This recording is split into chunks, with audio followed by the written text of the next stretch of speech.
जय Shri Krishna, Radhe Govind. Welcome back to Kanhamrit. तो बात करते हैं श्रावण मास, जो कि भक्ति में प्रगति करने के लिए अत्यंत ही महत्वपूर्ण मास है। श्रावण मास जो भगवान शिव को पूर्णतः समर्पित है, भगवान शिव का अत्यंत प्रिय मास है। इसकी इतनी अधिक महिमा क्यों है? पहला तो ये कि ये चातुर्मास के 4 महीनों में से एक मास है, और दूसरा ये भगवान शिव को अत्यंत प्रिय है। तो चातुर्मास में तो वैसे ही हमें अपनी भक्ति का फल कई गुना अधिक होकर मिलता है, और क्योंकि भगवान शिव का प्रिय मास होने के कारण हमें भगवान शिव की भी बहुत अधिक कृपा मिलती है। तो आइए जानते हैं श्रावण मास के बारे में, इसके तथ्य और इसके महत्व के बारे में, भगवान शिव के स्वरूप को समझते हैं। तो अब तक अगर आपने हमारे चैनल को सब्सक्राइब नहीं किया है तो सब्सक्राइब करके बेल आइकन प्रेस कर दीजिए, और अगर वीडियो पसंद आती है तो लाइक, शेयर और कमेंट करना बिल्कुल मत भूलिएगा। तो आइए स्टार्ट करते हैं। तो भगवान शिव के नाम से आप क्या समझते हैं? शिव तत्व से आप क्या समझते हैं? क्या अर्थ है भगवान शिव के नाम का? हमारे शास्त्रों में भगवान शिव के नाम के कई गूढ़ अर्थ बताए हैं। जैसे कि भगवान शिव के नाम का अर्थ है मंगल, भगवान शिव के नाम का अर्थ है यश, शिव का अर्थ है शुभ, शिव का अर्थ है सद्गुरु। वही सद्गुरु जिनकी कृपा के बिना कोई भी पूर्ण नहीं है। भगवान शिव की कृपा मतलब सद्गुरु की कृपा, भगवान शिव की कृपा मतलब गोविंद की कृपा, भगवान शिव की कृपा यानी ज्ञान की कृपा।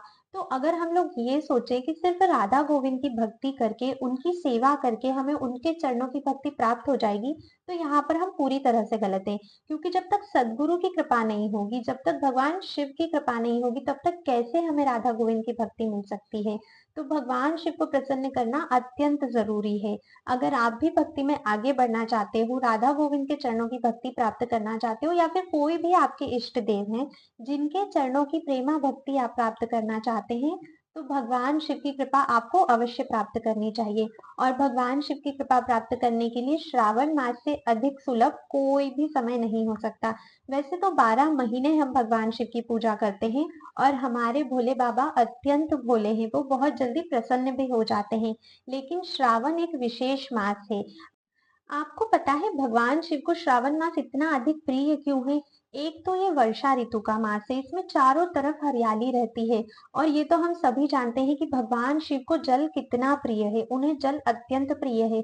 तभी तो शिवलिंग पर हर समय निरंतर जल धारा से भगवान शिव का अभिषेक होता रहता है। तो श्रावण मास में भगवान शिव के भक्त उनकी कई विशेष तरह से पूजा करते हैं। वैसे तो ये पूरा मास ही बहुत महत्वपूर्ण होता है, लेकिन इसमें भी जो सबसे ज्यादा विशेष है वो है सोमवार, जिसे कि हम सावन सोमवार कहते हैं। इस दिन भक्त भगवान के लिए व्रत भी रखते हैं। सभी अपने अपने तरीके से व्रत रखते हैं, भगवान की विशेष पूजा अर्चना करते हैं, ताकि भोले बाबा उनसे प्रसन्न हो सके और उन्हें उनकी इच्छा अनुसार वरदान दे सके। तो भोले बाबा को प्रसन्न करने के लिए श्रावण मास में उनकी पूजा अवश्य कीजिएगा। हो सके तो सोमवार पे विशेष पूजा अर्चना कीजिए, क्योंकि जब तक भोले बाबा की कृपा नहीं होगी, तब तक राधा गोविंद की कृपा मिलना मुश्किल है। अब आपको पता है पुराणों में एक और कथा आती है कि भोले बाबा को ये मास अत्यंत प्रिय क्यों है। तो कथा कुछ इस प्रकार आती है कि माता पार्वती ने 107 जन्म लिए। एक, दो या तीन नहीं, पूरे 107 जन्म माता ने लिए, और हर जन्म में उन्होंने भगवान शिव के लिए तपस्या करी। देखिए, अब यहाँ पर एक समझने वाली बात है। एक पुरुष शरीर अगर वो है तो वो स्वाभाविक कठोर रहता है। अगर वो घोर तपस्या करते भी हैं तो उनको भगवान ने बनाया ही उस तरह से। लेकिन एक स्त्री शरीर जो है वो बहुत ही कोमल रहता है। लेकिन माता पार्वती ने जितने भी जन्म लिए, हर जन्म में उन्होंने भगवान शिव के लिए तपस्या करी। और हर जन्म में माता तपस्या करती थी, और तपस्या करते करते ही उन्होंने अपनी देह का त्याग किया है। और खास बात यह भी है कि माता ने जब भी तपस्या प्रारंभ की वो श्रावण मास से ही की। और जब भी उनकी देह त्याग हुआ, मतलब जब भी तपस्या करते करते उनकी देह का अंत हुआ, तो वो भी श्रावण मास में ही हुआ। 107 जन्म लेने के बाद जब माता पार्वती का 108वां जन्म हुआ, तब उन्हें अपनी तपस्या के फल के स्वरूप भगवान शिव की प्राप्ति हुई। उस जन्म में भी माता ने कठोर तपस्या करी, और फिर उन्हें भगवान शिव की प्राप्ति इसी श्रावण मास में हुई। तो इसलिए भी भगवान शिव को श्रावण मास अत्यंत प्रिय है। तो इस मास में भगवान शिव के साथ साथ माता पार्वती की पूजा करने का भी अत्यंत महत्व है। कहीं यह भी कथा आती है कि जब समुद्र मंथन हुआ था, तो समुद्र मंथन भी श्रावण मास में ही हुआ था। इसी मास में समुद्र का मंथन किया गया था और उसमें जब विष प्रकट हुआ था, तो वो इतना भयावह विष था कि उसे कोई भी ग्रहण नहीं कर सकता था। मतलब वो पूरे जन कल्याण को नष्ट कर सकता था, पूरी जनजाति का विनाश कर सकता था।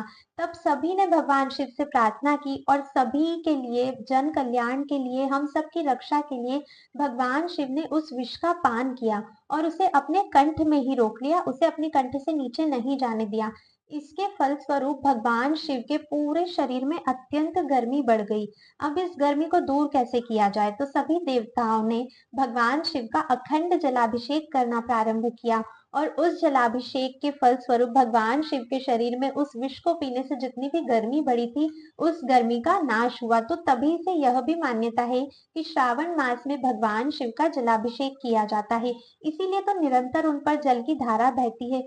आपको पता है श्रावण मास में भगवान शिव के भक्त गंगा जल लेकर आते हैं, गंगा जल लेकर आते हैं और उसे कावड़ में भरते हैं। कई करोड़ों करोड़ों भक्त भगवान शिव के कावड़ यात्री जिन्हें हम कहते हैं, कावड़ में गंगा जल लाते हैं और प्राचीन देवालयों, ज्योतिर्लिंगों में भगवान शिव को अर्पण करते हैं। वो ऐसा क्यों करते हैं? क्योंकि भगवान शिव को इस मास में जल चढ़ाने का बहुत अधिक महत्व है और फिर भगवान भोलेनाथ को प्रसन्न भी तो करना है। तो जल उन्हें अत्यंत प्रिय है, श्रावण मास उन्हें अत्यंत प्रिय है। तो एक छोटा सा कार्य भी अगर आप इस मास में करोगे, एक छोटी सी पूजा भी अगर करोगे, तो भी भोले बाबा बहुत जल्दी प्रसन्न हो जाते हैं। तो इस मास को बिल्कुल भी जाने नहीं देना है, पूरी तरह से इसका लाभ उठाना है।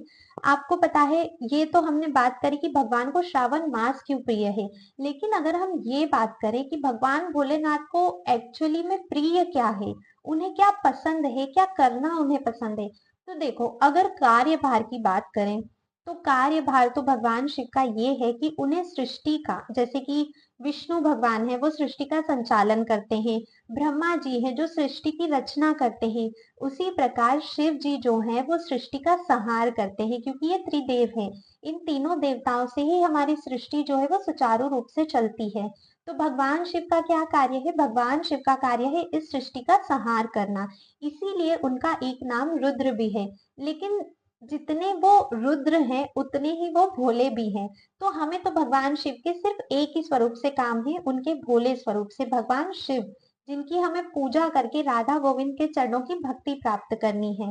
तो ये तो था कि भगवान शिव के कार्यभार के हिसाब से वो क्या करते हैं, लेकिन अगर हम ये बात करें कि भगवान शिव को पसंद क्या है, अगर कोई भगवान शंकर से पूछे कि आप क्या करना चाहते हैं, तो भगवान शंकर क्या कहेंगे? जैसे हम हमारे खाली समय में क्या करना चाहते हैं, वही तो हमारी हॉबी है, वही चीज तो हमें पसंद है। उसी प्रकार भगवान भोलेनाथ को सिर्फ एक ही चीज पसंद है और वो है हरि नाम, हरि की कथा। निरंतर भगवान शिव को आप देखिए, कभी भी वो समाधि में ही रहते हैं। अगर आप ग्रंथ में पढ़ेंगे तो भगवान शिव जब संहार का कार्य होता है तो वो अवश्य करते हैं, लेकिन बाकी समय वो हर समय भगवान समाधि में रहते हैं। किसकी समाधि में? श्री राम की समाधि में, क्योंकि उन्हें राम नाम अत्यंत प्रिय है। कथा के जो सबसे बड़े रसिक हैं वो कौन है? हमारे भोले बाबा हैं। जहां भी कहीं भगवान हरि की कथा होती है, सबसे पहले वहां पर भोले बाबा पहुंचते हैं। तो भोले बाबा को सबसे ज्यादा हरि नाम प्रिय है, हरि कथा प्रिय है, हरि भजन से उन्हें प्रेम है। तो हमें भी यही करना है, जो भोले बाबा को पसंद है वही हमें उन्हें देना है, ताकि वो जल्दी से जल्दी प्रसन्न हो सके। आपको पता है, गोस्वामी तुलसीदास जी रामचरितमानस में कहते हैं कि भगवान शंकर माता पार्वती से कह रहे हैं, उमा कहूँ मैं अनुभव अपना, सत हरि भजन जगत सब सपना। इस चौपाई का क्या अर्थ है? इस चौपाई में भोले बाबा माता पार्वती से कहते हैं, उमा कहूँ मैं अनुभव अपना, मैं अपने अनुभव से तुम्हें एक बात बता रहा हूँ, सत हरि भजन जगत सब सपना। ये पूरा जगत जो है ये सपना है, सत्य केवल सिर्फ एक है और वो है हरि का नाम, हरि का भजन। तो भोले बाबा भी हमें अपने अनुभव से ये समझा रहे हैं कि ये जो जगत है, ये जो संसार है, ये जो माया है, ये नश्वर है, ये एक ना एक दिन आपका ये सपना टूट जाएगा। आप यहाँ पर कितना ही नाम कमा लो, कितना ही धन संपदा इकट्ठा कर लो, कितना ही कुछ आपके पास हो, लेकिन क्या वो सब कुछ आपके साथ जाएगा? नहीं, ये तो हम सभी को पता है। आज कितने ही बड़े बड़े लोग हैं जिन्हें हम देखते हैं, एक बार अगर किसी की मृत्यु हो जाती है तो उसके दोनों हाथ ऐसे रहते हैं, वो अपने हाथों में कुछ भी लेकर नहीं जाता है। तो भगवान भोलेनाथ भी हमें आगाह कर रहे हैं, वे भी हमें समझा रहे हैं कि ये सारी चीजें नश्वर है। सत्य क्या है? सत्य सिर्फ एक चीज है और वो है हमारी भक्ति। हम कितना हरि भजन करते हैं, हम हरि का कितना नाम जप करते हैं, हम हरि से कितना प्रेम करते हैं, जाना हमारे साथ सिर्फ हमारी भक्ति है और कुछ भी नहीं। तो हम भोले बाबा से ज्यादा ज्ञानी तो नहीं है, भोले बाबा से ज्यादा समझदार तो हम नहीं है कि जो हम कर रहे हैं वही सही है।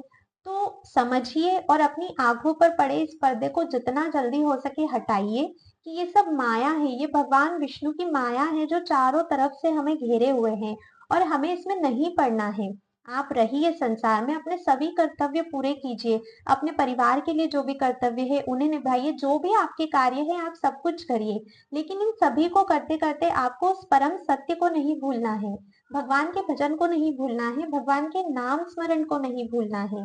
और यही तो हमें सभी ग्रंथ भी समझाते हैं कि कुछ भी हमारा नहीं है यहाँ पर, जो है केवल सिर्फ श्री हरि हमारे हैं।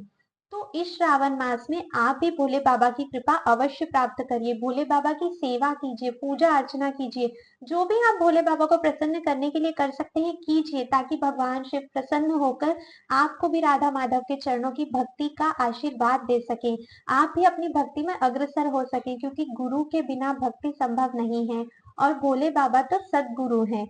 तो सदगुरु की कृपा तो अवश्य प्राप्त करनी है। तो आप जरूर भोले बाबा की श्रावण में जितना आपसे हो सके उतनी पूजा कीजिए।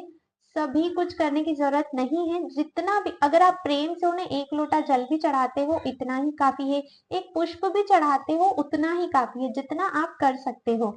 लेकिन इस श्रावण को मत जाने दीजिए, इसका पूरा से पूरा फायदा उठाइए ताकि राधा गोविंद भी आपसे प्रसन्न होकर अपनी कृपा आपको दे सके। तो आज की इस वीडियो में बस इतना ही था।